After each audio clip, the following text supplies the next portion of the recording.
I am Judge John Kodal of the Southern District of New York and a former member of the Advisory Committee on Civil Rules.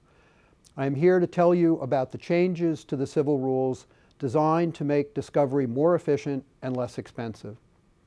In another video, we talk about the changes promoting active judicial management of civil litigation. These two topics are closely related, and we will mention judicial case management in this segment as well. But we will have more to say on the subject of active case management separately. As mentioned in our earlier video, the 2010 conference was preceded by surveys of several national bar groups. The surveys reflected a widespread belief that civil discovery is often too costly and too time-consuming. Respondents in the surveys and participants in the conference largely agreed that discovery should be proportional to the needs of the litigation, and often is not. In response, the Advisory Committee developed amendments to Rule 26b-1 designed to achieve greater proportionality in discovery. What is proportional discovery? It is discovery tailored by the judge and the parties to meet the reasonable needs of the case.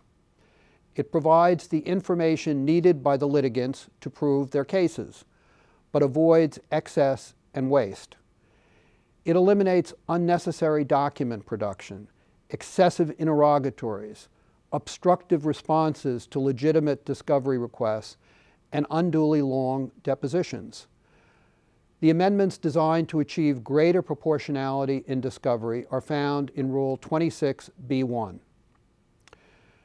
The idea of proportionality is not new to the Federal Rules of Civil Procedure. It has been there since 1983. Under the old Rule 26b-2c, a court, in response to a motion or on its own, was directed to limit the frequency or extent of discovery otherwise allowed, if it determined that the burden or expense of the proposed discovery outweighed its likely benefit, considering the needs of the case, the amount in controversy, the parties' resources, the importance of the issues at stake in the action, and the importance of the discovery in resolving the issues. Before the current amendments, Rule 26b-1, in establishing the scope of permissible discovery, declared that all discovery was subject to the limitations found in Rule 26b-2c. Because the conference found that judges were not applying these provisions, the amendments moved the proportionality factors from 26b-2c to Rule 26b-1, so they are more prominent.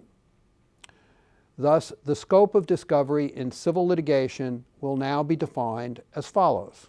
Quote, parties may obtain discovery regarding any non-privileged matter that is relevant to any party's claim or defense and proportional to the needs of the case, considering the importance of the issues at stake in the action, the amount in controversy, the party's relative access to relevant information, the party's resources, the importance of the discovery in resolving the issues, and whether the burden or expense of the proposed discovery outweighs its likely benefit, unquote.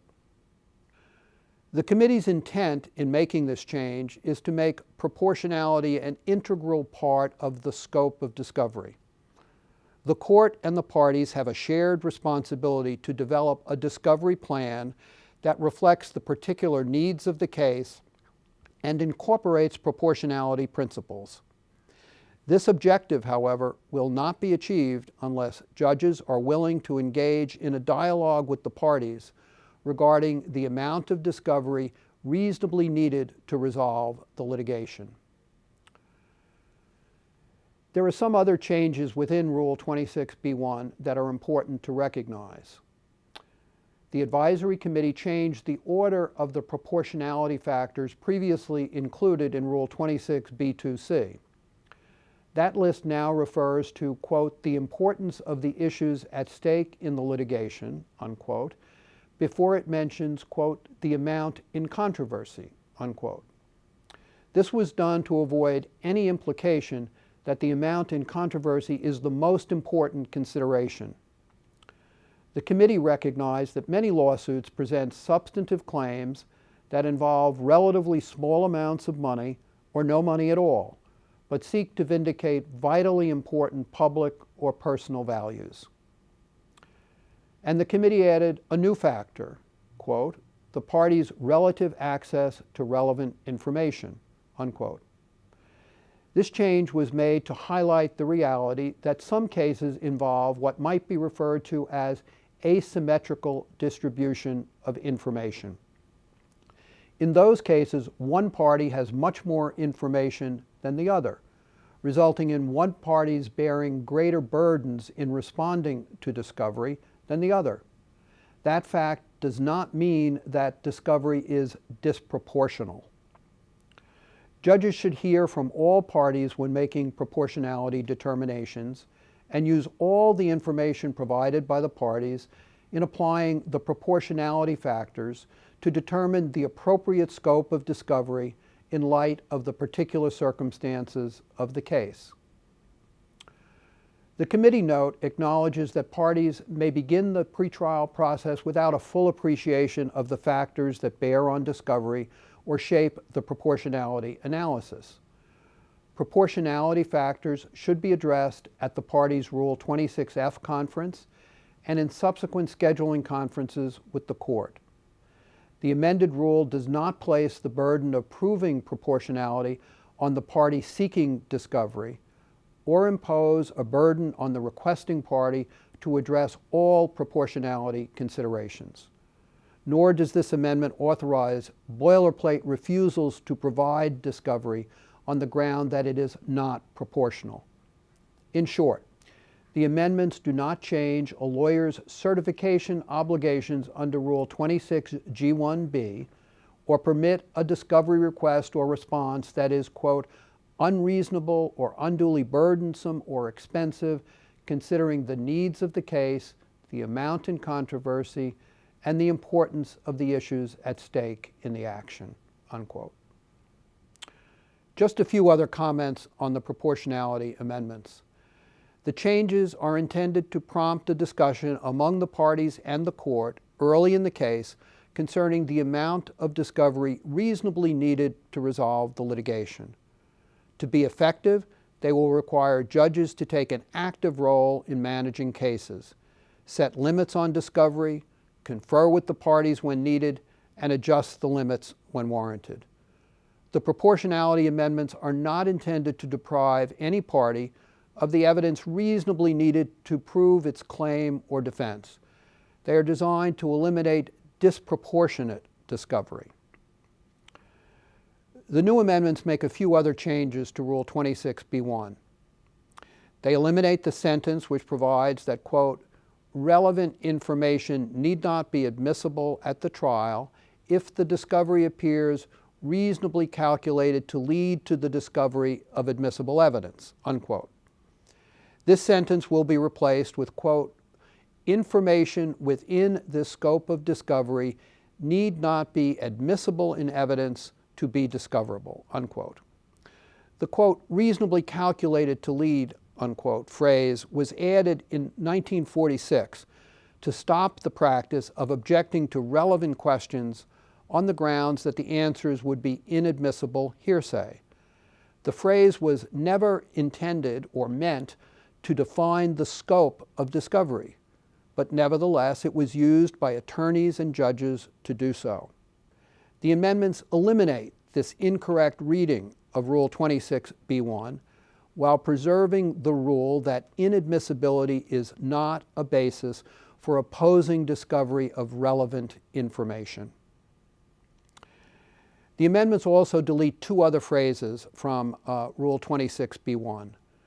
The committee removed the language that permitted discovery relating to the subject matter of the litigation on a showing of good cause, after research revealed that the provision was rarely used. The committee also struck the specific reference to discovery of, quote, the existence, description, nature, custody, condition of any documents or other tangible things, and the identity and location of persons who know of any discoverable matter, unquote. Discovery of this information is now so widely accepted that a specific reference in the rule was considered superfluous. The committee note makes clear that discovery of this information should still be permitted, quote, when relevant and proportional to the needs of the case, unquote. The new amendments include some other changes to the discovery rules. These are separate from the proportionality changes, but are also intended to make discovery more efficient. As amended, Rule 26C1B includes, quote, allocation of expenses, unquote, among the terms that may be included in a protective order. This change is not meant to make cost shifting more frequent or to suggest that cost shifting is a part of the proportionality analysis. It is simply a codification of existing protective authority. The committee note makes clear that, quote, courts and parties should continue to assume that a responding party ordinarily bears the cost of responding, unquote. The new amendments also include 3 changes to Rule 34. The first requires that objections to document production requests be stated with specificity. The second allows a responding party to state that it will produce copies of documents or electronically stored information instead of permitting inspection, but requires that party to identify a reasonable time for producing the copies. The third change requires that an objection state whether any responsive documents or electronically stored information are being withheld on the basis of the objection. These changes are intended to eliminate several abusive practices. Boilerplate objections that provide little or no information about what is truly objected to, responses that promise production, quote, in due course, unquote, but are then followed by unreasonable delay, and objections that provide no clue as to whether any documents have been withheld on the basis of the objections. Rule 34B2C requires the objecting party to provide enough information to alert other parties that documents have been withheld and to permit an informed discussion of the objection. Finally, an amendment to Rule 26D will allow parties to provide an opposing party with Rule 34 document production requests in advance of the Rule 26F conference between the parties. Rule 34B2A requires the party to whom the request is directed to respond in writing within 30 days after the party's first Rule 26F conference, but also permits the parties to stipulate to or the court to order a shorter or longer response period. This change is meant to facilitate discussion of specific discovery proposals between the parties at the Rule 26F meeting and with the court at the Rule 16 scheduling conference. The advisory committee believes the renewed emphasis on proportionality and the changes to the discovery process provide a real opportunity to make civil discovery less expensive and more effective.